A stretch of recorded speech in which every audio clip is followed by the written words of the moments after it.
¿Sabías que gracias a la transparencia y el acceso a la información puedes ejercer distintos derechos? Hoy en Derecho a Saber, un programa del Instituto Nacional de Transparencia, Acceso a la Información y Protección de Datos Personales, el INAI, hablaremos de los derechos sexuales y reproductivos. Bienvenidas, bienvenidos.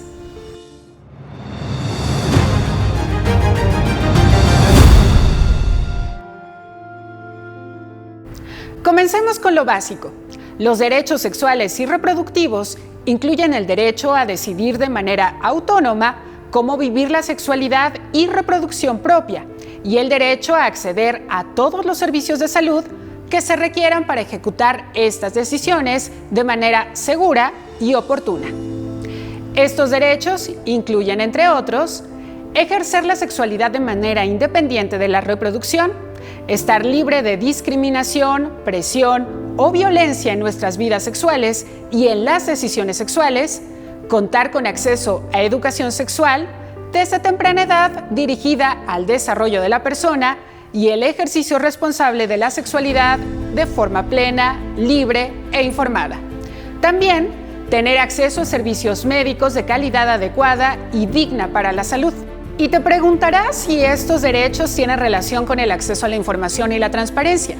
La respuesta es sí, y ocurre por diferentes vías. Los gobiernos de todos los niveles deben cumplir con una serie de obligaciones de transparencia, como publicar estadísticas sobre salud y distintos datos para tomar decisiones informadas, como métodos anticonceptivos o los servicios que otorgan distintas instituciones de salud.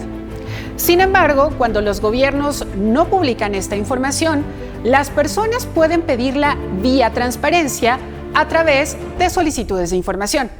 También organizaciones no gubernamentales o la academia han obtenido esta clase de información de esta manera para realizar estudios e incluso emprender litigios o para hacer propuestas para mejorar el acceso a los derechos. Y para hablarnos de esto nos acompaña la comisionada Norma Julieta del Río. Comisionada, lo primero que te pediría es que le pudieras explicar a nuestro auditorio cuál es la relación justamente entre la transparencia, el acceso a la información y, en este caso, los derechos sexuales y reproductivos. Bueno, sirve para que todos los servidores públicos primero difundamos y conozcamos estos temas y dos, pues son temas preventivos. Definitivamente, al momento de tú conocer la información pública de la Secretaría de Salud sobre estos temas, bueno, pues ya tienes más cuidado, desde luego sabes qué hacer. Y de verdad, aunque estemos en el siglo XXI, todavía hay padres de familia que no saben cómo manejar estos temas, pero tenemos programas. Hay programas en las instituciones médicas que pueden orientarlos sobre estos temas. También en las instituciones sirve porque, bueno, todos los servidores públicos, pues hay que cuidar y privilegiar esto para erradicar también la violencia. Por eso los días naranja, el momento de la reflexión, niñas, mujeres, y la transparencia está muy ligada porque al momento de ingresar a la Plataforma Nacional de Transparencia, en el tema de salud, pues encontrarás todo este tipo de programas, apoyos, capacitaciones, orientaciones. Hay que orientar desde muy pequeñitas a las niñas sobre este tema.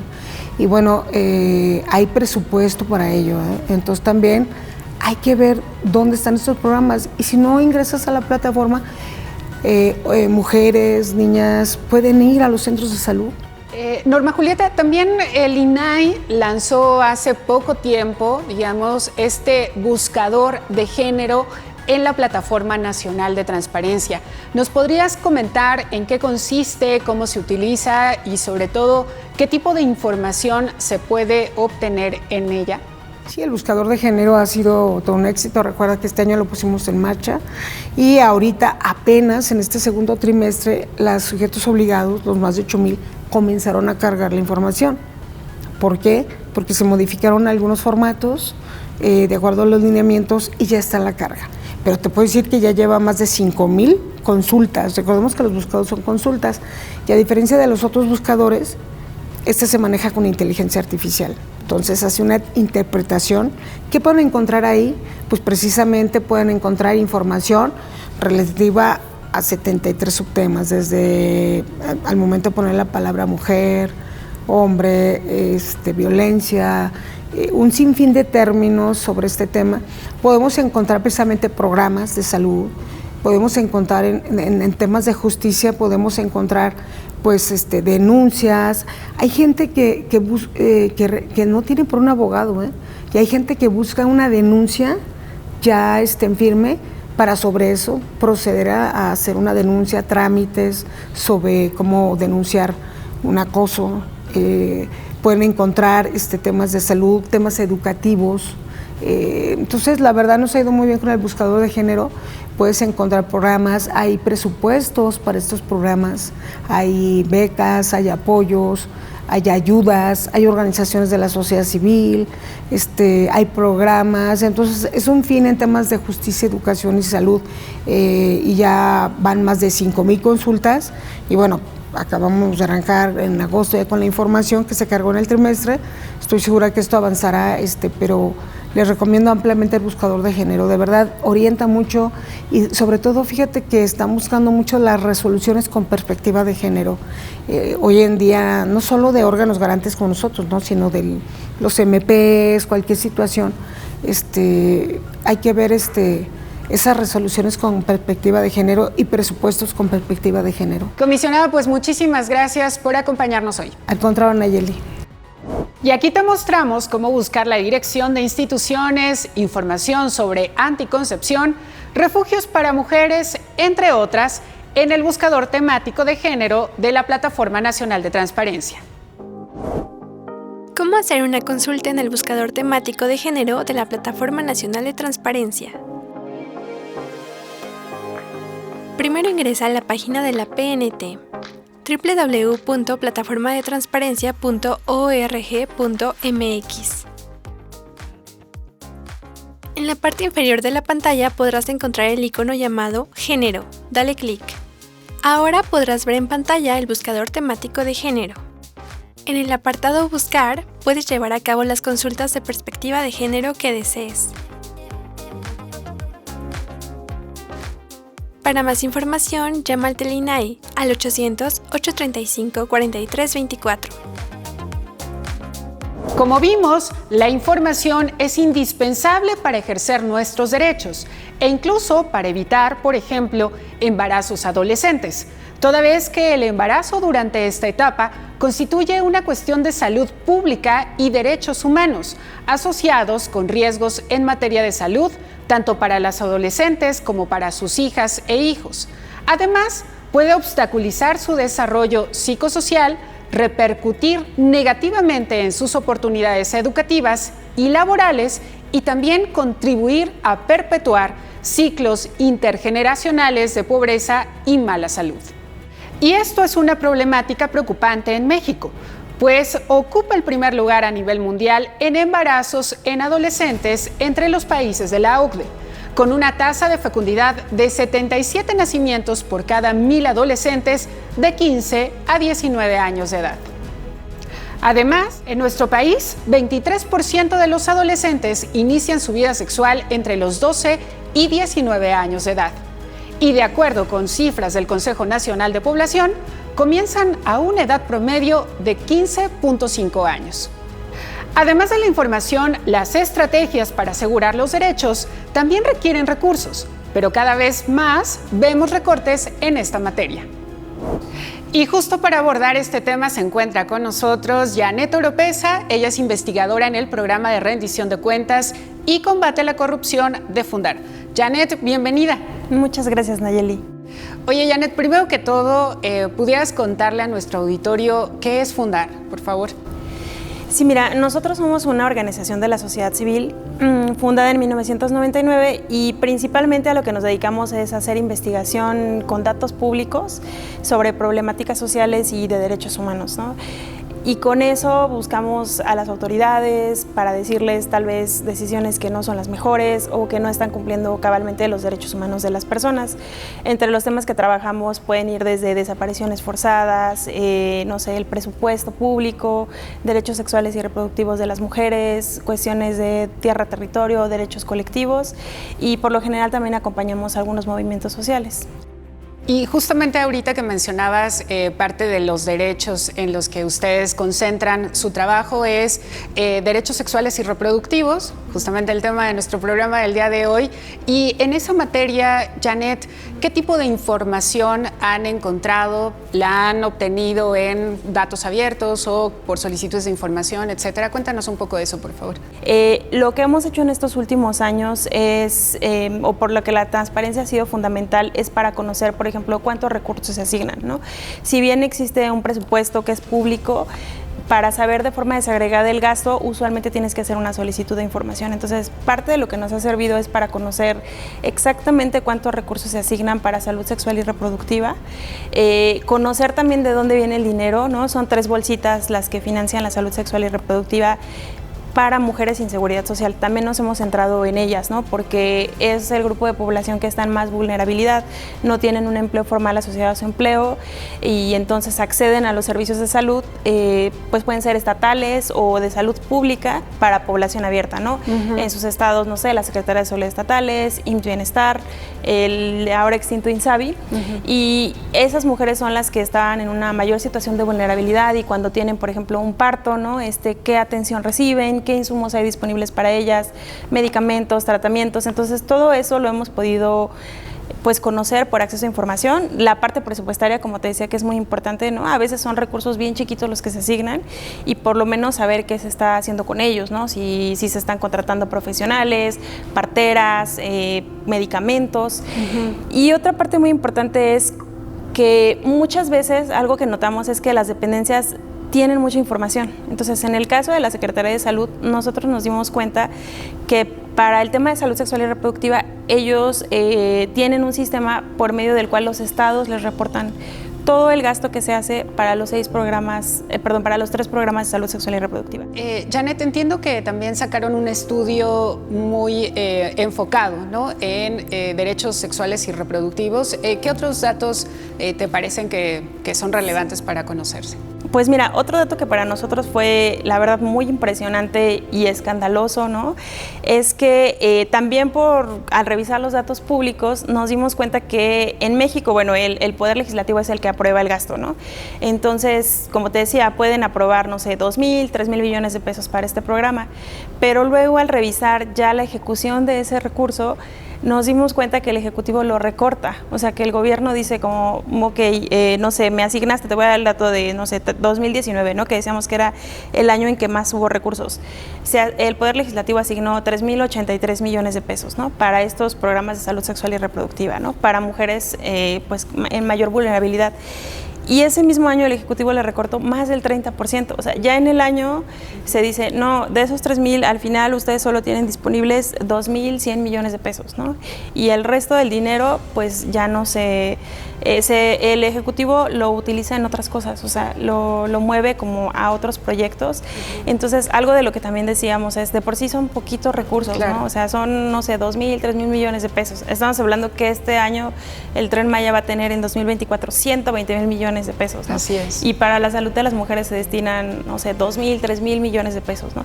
Y todavía ese poquito dinero descubrimos que en el año se le reduce, ¿no? Y que aparte eso, desde nuestra perspectiva, va contra la Ley Federal de Presupuesto y Responsabilidad Hacendaria. Entonces, esos recortes los plasmamos en este documento que se llama Muchos recortes, pocos recursos, desafíos para garantizar la salud sexual y reproductiva de las mujeres. Y pues nuestra expectativa es que esto, pues por lo menos dé luz de este gran desafío que es el financiamiento de la salud para las mujeres más vulnerables y que eso logre, como te digo, recuperar pues por lo menos indicadores, ¿no? Sabemos que hay altos niveles de violencia que han aumentado, que hay violencia obstétrica, que hay muerte materna, muchísimo embarazo adolescente no planificado, ¿no? Y que por lo menos esos recursos ayuden a mejorar estos indicadores, ¿no? Y la vida, sobre todo, de las mujeres, ¿no? Justamente, tenemos un indicador de embarazo adolescente muy alto, Janet. ¿Se ha visto también esta importancia en el presupuesto o igualmente tampoco ha sido suficiente? Bueno, mira, en la parte de salud, para el embarazo adolescente hay una estrategia más grande que se llama la ENAPEA y en la parte que corresponde a salud para, por ejemplo, jóvenes, igual que te digo, no están afiliados al IMSS o al ISSSTE, Existe un programa que es también como para salud sexual para adolescentes, ¿no? Pero entra dentro de estos programas, ¿no? Entonces tampoco se ha visto como un aumento sustancial. Es ahí donde se tendría que ver justo por qué es importante el presupuesto, ¿no? Exacto. Exacto. Janet, pues muchísimas gracias por habernos acompañado, muy valiosa toda la información que nos compartes. Muchas gracias, Nayeli. Otro tema relevante es el aborto. El pasado 6 de septiembre, la Suprema Corte de Justicia de la Nación determinó la eliminación del delito de aborto del Código Penal Federal y para que cualquier institución de salud pública, el IMSS, el ISSSTE y Pemex, puedan brindar el servicio de aborto en todo el país y que no se criminalice al personal médico por asistir a abortos. Y esto se logró debido a una serie de amparos interpuestos por el Grupo de Información en Reproducción Elegida GIRE, y justamente para hablarnos de ello nos acompaña Melissa Ayala, coordinadora de litigio de GIRE. Melissa, bienvenida, muchas gracias por acompañarnos hoy. Ay, muchísimas gracias por la invitación. La verdad es que estoy honrada y contenta de estar contigo el día de hoy para hablar además de noticias tan buenas. Sí, muchas gracias, Melissa. Primero que nada, por favor, explícale a nuestro auditorio qué es GIRE. Claro. GIRE es el Grupo de Información en Reproducción Elegida, es una ONG que lleva más de 31 años ya luchando por la justicia reproductiva de mujeres y personas con capacidad para gestar. Nosotras nos enfocamos en 3 ejes torales. El principal es pues, el aborto, el acceso al aborto. El segundo, efectivamente, pues, es la justicia reproductiva, en donde englobamos pues, temas como muerte materna, violencia obstétrica, acceso a técnicas de reproducción asistida, y el tercer pilar son los cuidados, ¿no? Hemos tenido distintos casos que también han llegado a la Suprema Corte, donde se ha buscado, por ejemplo, el acceso a guarderías infantiles para los hombres. Melissa, y bueno, en esta labor que realizan, supongo que también necesitan información, Totalmente. ¿no? Hay datos abiertos, por supuesto, pero también ustedes hacen solicitudes de información. Muchísimas, o sea, muchísimas. De hecho, sacamos un blog precisamente donde hablábamos de la importancia del INAI y del acceso a la información para los litigios en general, pero también para los informes que GIRE saca, y por lo tanto es crucial para nosotras contar con datos abiertos, con poder meter solicitudes de acceso a la información a las autoridades, ¿no? Y cuando nos la niegan, poder venir a un instituto como el INAI a que les obligue a que nos den la información. Claro, completamente.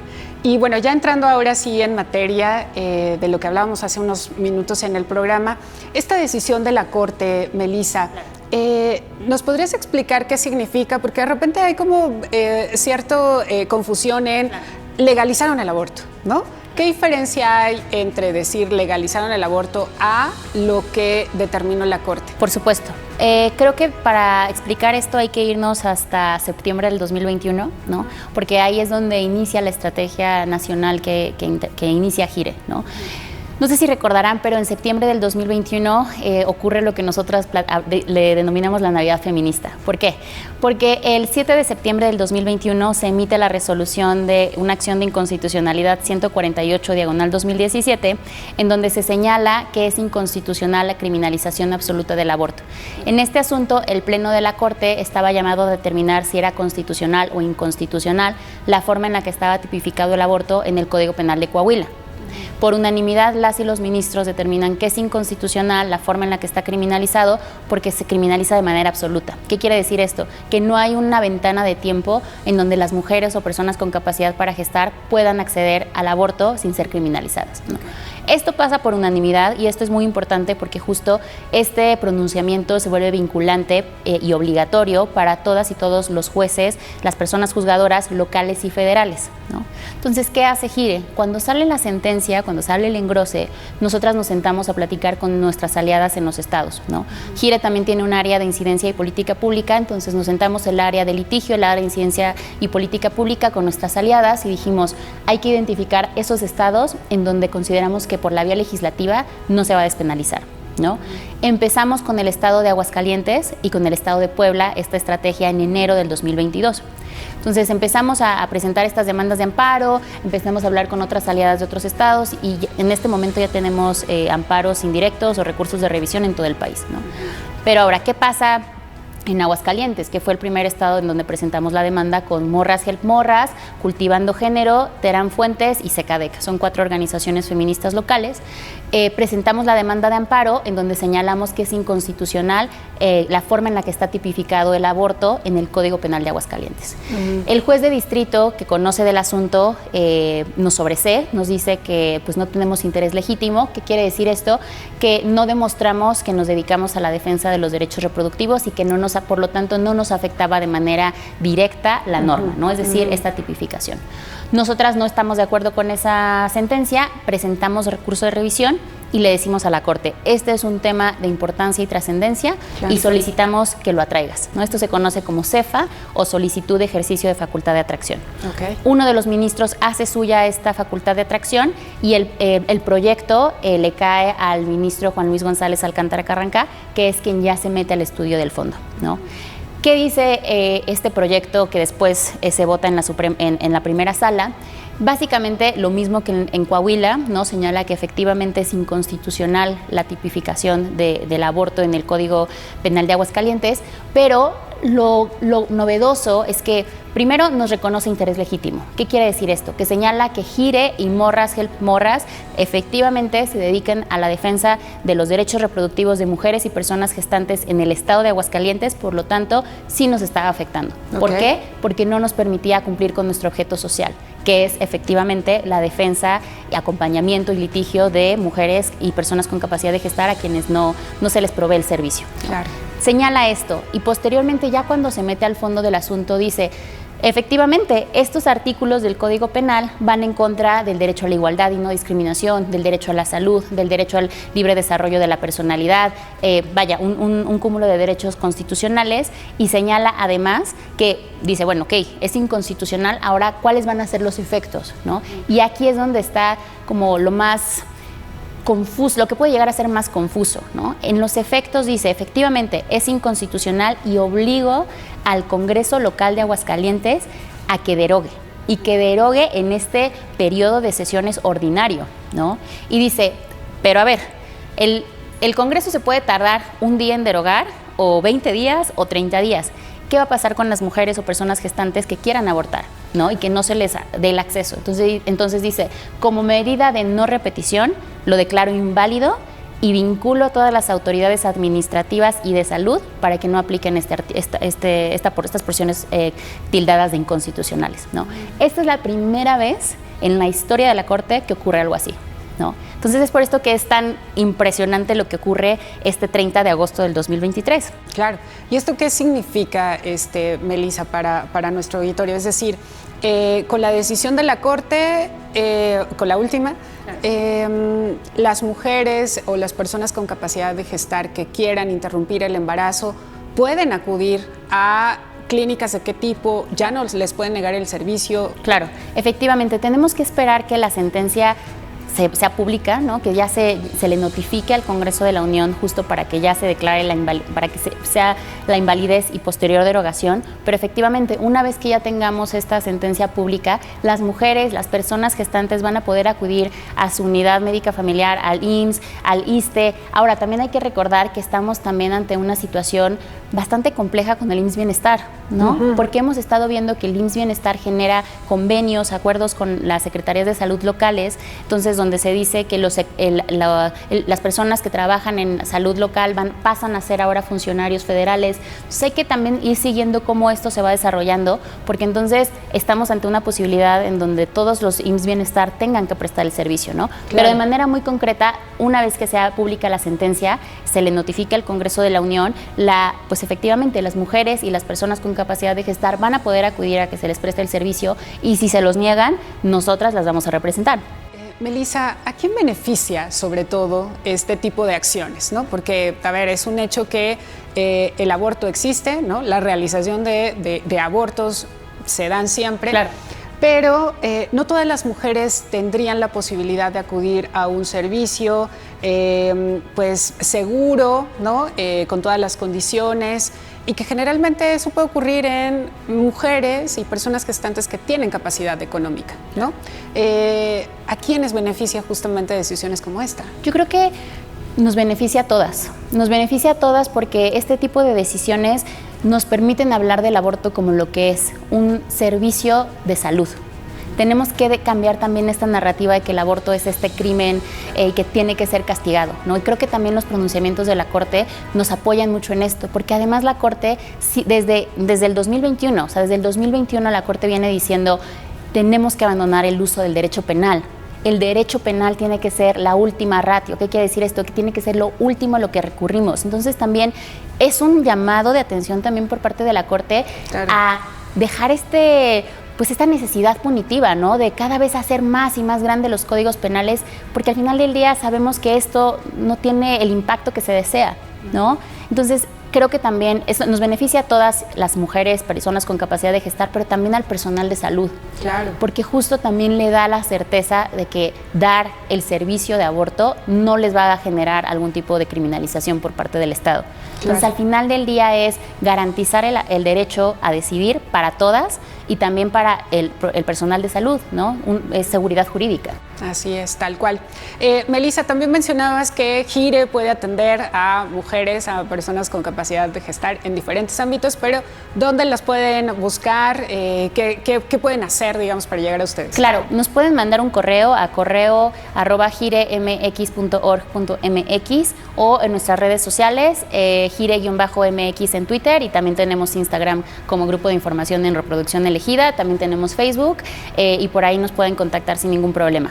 Perfecto. Melissa, pues muchísimas gracias por acompañarnos, pero sobre todo muchas gracias por todo el trabajo que hace GIRE y bueno, esta victoria, ¿no?, tan relevante y que por supuesto efectivamente nos beneficia a todas y a todos. Claro que sí, muchísimas gracias por la invitación y pues nada más invitarles a que nos sigan en redes y que sigan nuestro trabajo, que donen a las organizaciones que llevan años dedicándose a esto. Las locales muchas veces necesitan también el apoyo de todas las personas, entonces pues sigamos la conversación. Perfecto, muchas gracias, Melissa.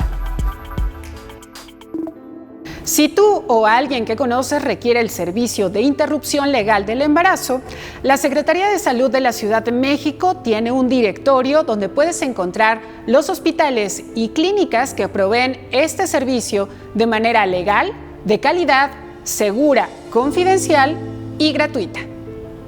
Y para evitar embarazos o enfermedades de transmisión sexual, el IMSS tiene la campaña Yo sí me cuido, donde brinda información sobre métodos anticonceptivos y alerta sobre los tipos de violencias. Y si requieres más información, puedes consultar la Guía para el Cuidado de la Salud Prevenims Familiar y el apartado 5 está dedicado a la salud sexual y reproductiva y ahí se resuelven dudas sobre el tema. Y puedes descargarla en este código QR. Ahora veamos qué ha ocurrido en materia de transparencia esta semana en Actualidad INAI. Resumen informativo.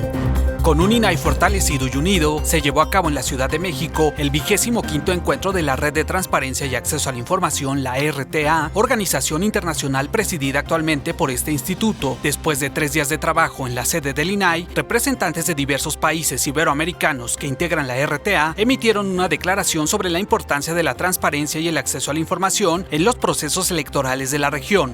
En el auditorio del INAI se presentaron los 12 proyectos ganadores del Programa de Sensibilización de Derechos Procede 2023, iniciativa para acercar los derechos de acceso a la información y de protección de datos personales a población en situación de vulnerabilidad. El INAI participó en la Semana Nacional contra la Corrupción de la Universidad Autónoma del Estado de México. En la Facultad de Derecho de la UNAM se presentó la Carta de Derechos de la Persona en el Entorno Digital. En sesión pública, el Pleno del INAI resolvió, entre otros asuntos, que Pemex entregue a una persona toda la documentación de su historia laboral. Televisión Metropolitana, Canal 22, facilita el acceso a la serie documental Nuestra Lucha Libre. La Conducef dio a conocer los números telefónicos reportados por malas prácticas de cobranza y publicidad insistente. La Secretaría de Salud haga pública las sentencias entregadas por la Comisión Nacional de Arbitraje Médico en las que se confirmaron casos de violencia obstétrica. El INAI participó en el 9º Foro Internacional Retos de la Competencia en el Entorno Digital 2023 del Instituto Federal de Telecomunicaciones. En Zacatecas, el INAI impartió la conferencia Libertad y Privacidad, un balance en México. Si te perdiste algo de la información que te hemos compartido hoy, recuerda que puedes ver este y todos nuestros programas en el canal de YouTube del INAI. Muchísimas gracias por habernos acompañado en esta emisión y te esperamos la siguiente semana, porque recuerda que tú tienes derecho a saber.